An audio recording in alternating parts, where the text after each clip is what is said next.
Hello and welcome to Tracy Mommy Reads. I am back again with another book review. Today I'm going to be talking about Just the Nicest Couple by Mary Kubica. Mary Kubica. I don't know why I thought this was Lisa Jewell, because some of these books and some of these authors, it seems like a lot of their storylines and some of their writing is starting to become so similar, which is why I have taken a break from some of the suspense books I have been reading. So I was just trying to make sure, because I read this one a minute ago. But what I'm going to do today, I'm just going to give you the down and dirty, like what it's about, my thoughts on it. I'm not going to go through the whole thing like I normally do, like I'm telling a friend about what the book is about, right? Because that's my jam. That's what I do here. For those of you who are new, who don't get that or understand that, the way that I usually present my videos is, I'm telling you about the book, that, like in my own words, which is just really a longer explanation of the blurb, and then kind of interspersing some of the things that I thought was crazy or what, my response or whatever. Never spoiling the main plot though, because what would be the point? I want you to go read the book. Or I would have a note at the front of the video, spoilers ahead, right? But that's not what we're doing here. So let's talk about what this book, from the blurb, what it's about. So, a husband's disappearance links two couples in this twisty thriller from a New York Times bestselling author of Local Woman Missing, and It's Not Her. Okay. Jake Hayes is missing. This much is certain. At first, his wife Nina thinks he is blowing off steam at a friend's house after their heated fight the night before. But then a day goes by, then 2 days, 5, and Jake is still nowhere to be found. Okay, stop right there, because 5 days is crazy. Lily Scott, Nina's friend and co-worker, thinks she may have been the last to see Jake before he went missing. After Lily confesses everything to her husband, Christian, the two decide that nobody can find out what happened leading up to Jake's disappearance, especially not Nina. But Nina is out there looking for her husband, and she won't stop until the truth is discovered. Okay, so as you can tell, or maybe not, or if you are familiar with this particular author, this is like a suspense, thriller, mystery type book. And from the onset, like the title, the thing that to me was crazy about the title, and I've been looking more into this, whenever I'm reading a book, I try to make a connection with the title. And sometimes for some authors, it just alludes to a line, maybe that a character said. Sometimes, most times, it has a double meaning. And I feel like with this particular book, when I started reading it, we get to know Lily and Christian, right? They are the next door neighbors of Nina and Jake, the guy who goes missing, right? And they were just too perfect, right? It was just something about them that was, even like the way that they were in their own home and to each other. And I was thinking the title, Just the Nicest Couple. It's like people like that are just so unassuming. I think that it was a very sarcastic take on words, especially given where the story ended up going.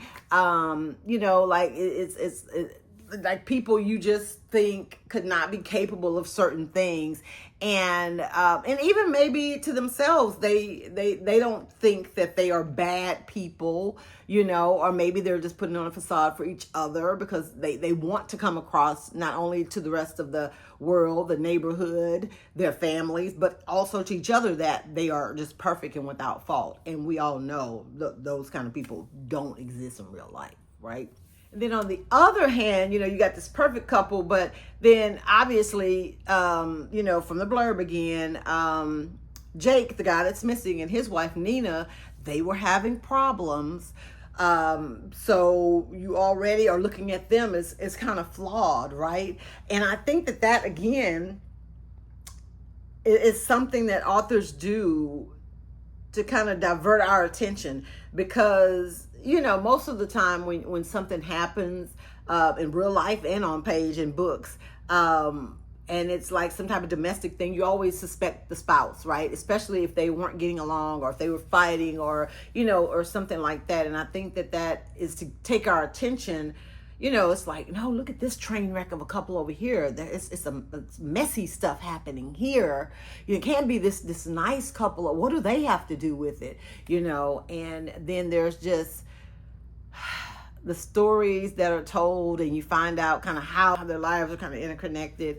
And of course, nothing and nobody, like I said, is perfect. So you end up getting to see what really goes on behind closed doors, and what was happening in both households, but especially these perfect people's house, right?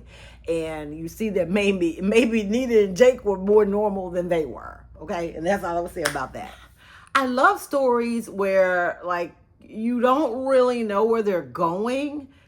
Sometimes it's kind of, your patience gets the better of you if the author drags stuff out for too long, because you're like, okay, where is this going? But then you have those moments where you're like, oh, okay, where is this going? Like that you're surprised. And I feel like I had some of those moments. Some of the stuff I thought I knew, like I did guess one major plot point, but like with a lot of these stories, and I've said this before, you have got to suspend belief, because some of this stuff you're just like, ain't no way, this wouldn't happen that way, or hey, there's no way that person could have did this or that. And I feel like there were some moments like that in this book, but overall it was entertaining. I don't know how I felt about like when everything was revealed. A lot of it made sense. Like I said, I had figured out some of it, but to bring in another character to do something, that part, it reminded me of somebody else's book. And if I tell you the book, you're going to know exactly what happened. So I'm not going to say it. But I will say that, it's entertaining, right? If you like books that are suspenseful, books that kind of have like, a cat and mouse type element, books where people go missing, and, you're trying to, the author gives you, they back you into the story, like, because at the onset we knew from her blurb that Jake Hayes is missing. And then, we get these chapters leading up to before he went missing. If you like stories like that, if you, want stories where that keep you guessing, then I really feel like this would be one of those. However, me personally, while I found it entertaining and it was gripping and a page turner, I don't know, like the way that the book ended, and I even have a note here. Wait, let me go to my note, because I remember this distinctly when I said this, when I got to the ending. I said, not sure how I feel about that ending. It's like a romance story. And it's crazy, because after everything that happened, it was like almost like a happily ever after type situation, happened at the end. And I've seen a couple of other authors who write in this genre do something similar. And while I don't like ambiguous endings, if it's a book where there's something to be solved, let's solve it. But it doesn't always have to be like a happy ending. Like, especially like I'll give you an example. Like in the book, That's Not My Name, right? There was definitely a resolution, and there was some people got caught, but that it still wasn't a happy ending. It gave us a resolution and kind of gave you closure, but there was nothing happy necessarily about everything that had happened. But this one, it seemed like the type of book it was changed like when you got to the ending, and I just don't know how I feel about that.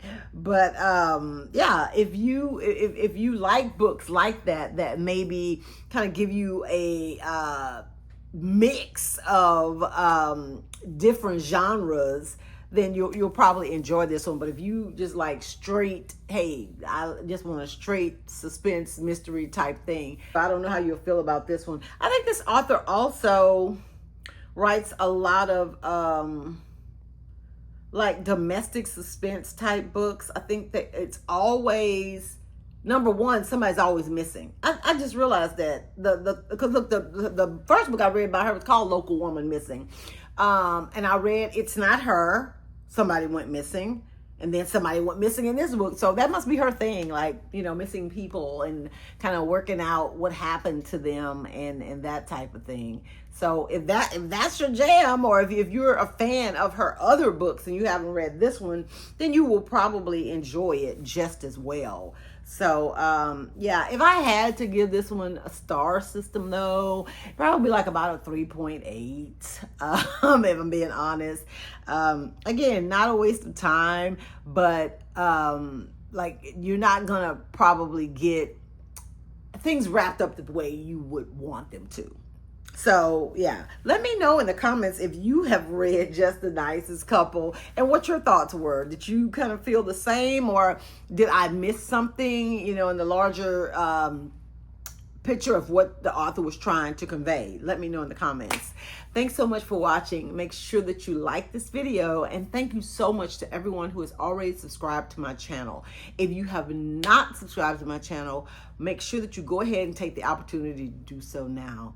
You guys enjoy the rest of your weekend, and I will see you next week.